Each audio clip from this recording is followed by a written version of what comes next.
দাঁড়ায় কোনোদিন 3 বার কুল হুয়াল্লাহ পড়া মা বাবাকে দিছেন?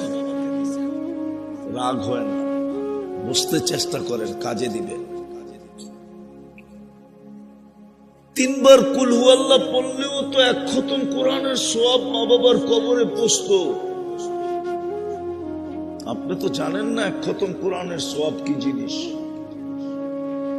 কবর তো চোখের সামনেই থাকে।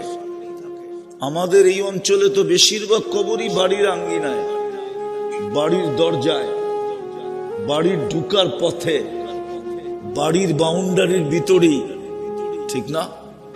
কিন্তু যাওয়া হয় কবরে, দাঁড়ানো হয় কবরের সামনে, বসা তো দূরের কথা। ভালো মতে বোঝেন আমার কথাটা, কিন্তু অচিরেই সমস্ত সম্পর্ক আমাদের ছিন্ন হয়ে যাবে।